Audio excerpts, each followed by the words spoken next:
one of the biggest NBA offseason moves, Kawhi Leonard decided to take his talents to Los Angeles. He signed a 3-year, $103 million contract with the Clippers, a deal which allows him to opt out after the second year and lines up with the remaining time on Paul George's contract. Max, we're all excited to get your reaction on the signing in general, but also what does this move mean for the rest of the league?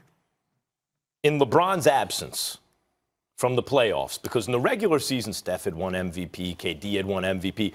Like in Jordan's career, when they gave other people MVPs, the sympathy awards, Jordan was always by far the best player in the league. But right there in LeBron's prime-ish, maybe on the downside, but still like great. Other guys were better than him in the regular season. But that was mainly because he was saving himself for the playoffs, where he knew he had a lot of work to do. So the playoffs would roll around, and he'd always remind us, oh, yeah, sorry, LeBron. Sorry we were saying Steph is better than you or KD is better than you. You're the best. He didn't have the playoffs this year. So the question was, he'll be 35, 36 by the time he gets to prove it in the playoffs again. So I thought we're going to see who wants the crown, who wants the throne. And it was Kawhi. Kawhi proved himself. This is his league, at least on the court. But what was crazy about the Clippers situation, right now it's Kawhi's league on and off the court. That was a Kaiser Sose move from the usual suspects.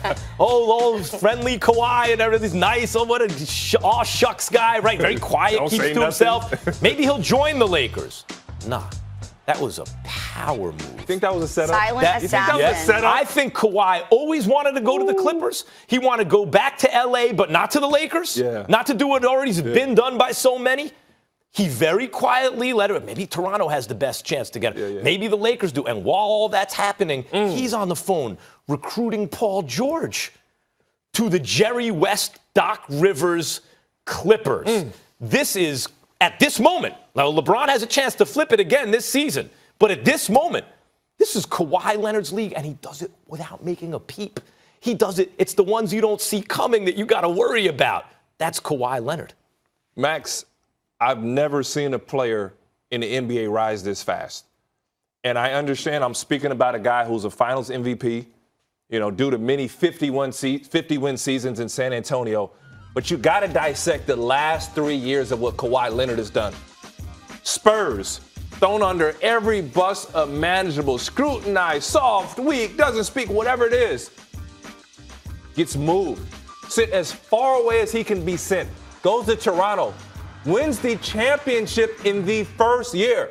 Toronto had a heck of a team, but no one can deny that Kawhi Leonard, with the performance that he just had, arguably one of the greatest playoff performances ever, and the numbers back it up. Michael Jordan, LeBron James only behind those guys. In the third year, as you brought up, he sneaks it out from literally nobody could have seen. Demanding Paul George come over. He comes to the Clippers, holds the Lakers at bay, holds Toronto at bay, holds the Laker free agents at bay, okay? Maybe the Lakers could have went out and got a couple other guys or different guys, but they had to hold everything off. So when you look at what he's done, I've just never seen anyone rise to the top this fast. Well, you thought it was fast. I did not think it was fast. He was a baby when he got to the Spurs. And would he have been as great without Popovich? I don't believe so. Look, Tom Brady's the GOAT in football, right? Would he have been the GOAT had he not wound up with Belichick? No. He'd have been a great player, but not the GOAT. Kawhi Leonard was going to be an excellent player no matter what. Would he ever rise to this level without having come up in that? No, I don't think so. Nevertheless, he turned in first to a defensive stopper, then into a finals MVP and an all-star for being as much a LeBron stopper as one could be. Then the best player on a Spurs playoff team that, by the way, was up 23 points at the half on the fully loaded Golden State Warriors before he gets hurt and then the Spurs collapse. They weren't going to beat the Warriors, but the point was totally different team with and without him. Then to Toronto, where he's finally healthy again, proves himself with load management, near MVP, and when it mattered, most best player in the league. So I see Kawhi as a slowly ascending player to this point. I don't see him as just like an overnight success story. When I said, look at LeBron. When LeBron was in Cleveland, he needed the team. It took time. He had to find out how to win.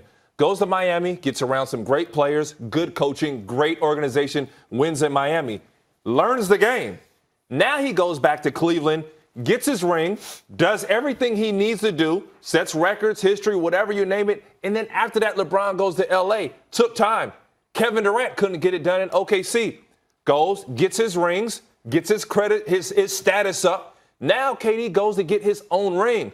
Kawhi did this in 3 years, bro. Yeah. This was a process for everybody. And then. Well, him getting hurt kind of obscured it because all of a sudden he's on his way and then he's taken out of the picture for a minute. I don't think he ever does it in San Antonio. And I think it was absolutely masterful beyond the injuries to actually get out of San Antonio. Players don't leave San Antonio. Right. Tim didn't leave, Manu, Tony, and you can say these are different players. And he got to where he wanted to be, which is insane. And by the way, taking on LeBron, not KD joining the 73-win Warriors team. This is him saying, okay, 48-win team. I need another star with me, but I'm going to take on LeBron head-to-head basically every night at Staples Center and see who the best is. He's trying to earn it toe-to-toe, like LeBron is Ali and he's Joe Frazier, and he's trying to take the crown the old-fashioned way. He's trying to earn it. That is something kind of we haven't seen in a minute in the NBA. I hadn't compared anything to LeBron. I'll be honest. What LeBron has done on the court and off the court, from his play to, I don't even want to say the agency, but surrounding himself with good people, Rich Paul, David Griffin, obviously the things that Tyronn Lue has done. He's given himself a system. And Katie hadn't, listen, Kawhi just did that. Well, Kawhi engineered it. You know who I would – I know, like, when I say Dak Prescott reminds me of Tom Brady. Well, Tom Brady didn't run down, but I'm talking about in a different sense. Game manager, big on third down, good under pressure, and then eventually Tom Brady turned into Tom Brady. Russell Wilson turned into – I see Dak in that kind of lineage. I got a guy to compare Kawhi to that I don't think enough people think about because they play such different positions. He reminds me in certain ways of Olajuwon. Because Olajuwon got into the league as a kind of black hole kind of player. The ball goes to him, he's going to try and score it, right? And he was really good at it. And a great defensive player. But by the time Olajuwon was in the mature phase of his career, he became a much better passer. He was not a good passer when he got to the league. He became better. The one criticism of Kawhi's game at this point, which I think is legitimate, is he's not an elite passer. Like KD you saw in the playoffs when he just played those 12 or 14 minutes, whatever. Yes, the scoring, but even the passing. KD his overall. Absolutely. And Kawhi's passing has lagged other areas of his game. However, this season, I saw real improvement in that category. So he reminds me of Olajuwon in that sense. Like, if Kawhi gets to be a really good passer, who is going to be better than him over the next 3 or 4 years? And as a former player, I always think of guys that are aware of their surroundings. And sometimes great players or players they get tunnel vision. What I have to do as a player, how can I be successful? This is all I think about. This guy is seeing himself, his improvement, the coach, the organization. He went and sat with Doc Rivers. He held the Clippers at bay. He had them at gunpoint. Said, "Yo, go get Paul George.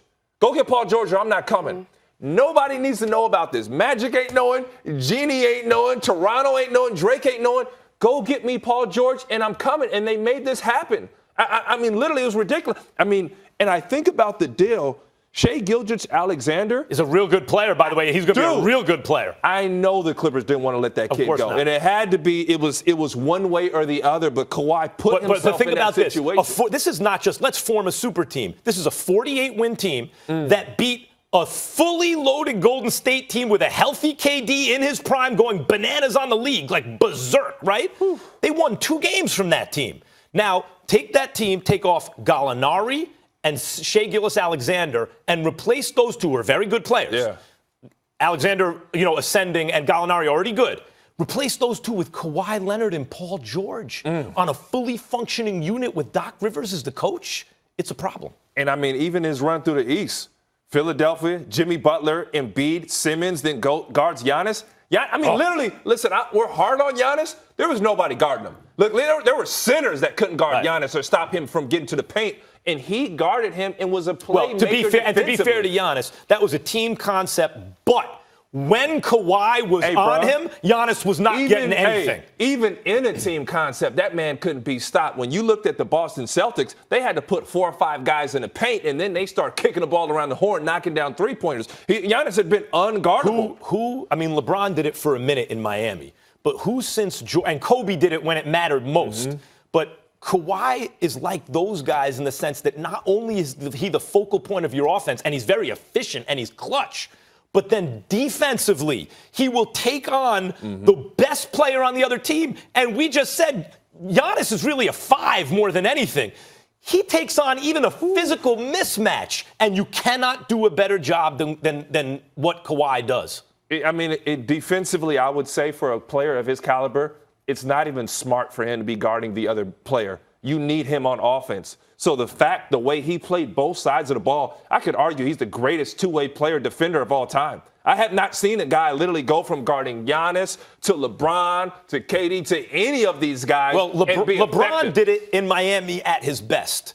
LeBron was, but he wasn't as intense a defender as Kawhi. LeBron is capable. Kawhi is does a it brick every wall. night. He does it every night. You hit Kawhi, he's not going. I mean, LeBron's smart. He's managing his minutes, and Kawhi's a guy who went out and did it, not even healthy on one leg, bro. And we want to say, the first goal. By the way, that's a good point. Throughout those playoffs, Kawhi wasn't healthy. Kawhi was hopping around on a pogo stick. Hey, Mac, load management. Yeah, you're right. Load management. management. You're right. He's changing the game. Yeah, you're right. Well, the Clippers are definitely going to be a fun team to watch this season, and with the addition of both Kawhi and PG-13, the Clippers become just the second team in NBA history to add 2 25-point-per-game players in a single offseason. And it's also not bad. The last time you had, look at the time when teams who were already cohesive units had 2 attack dogs on offense who were also that way on defense, who were wing players.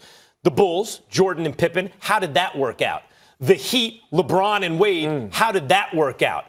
And however you think Kawhi and Paul George's skills are pitched compared to those guys, 2 wing players who play both ways like these two in their physical primes. So that's a good point.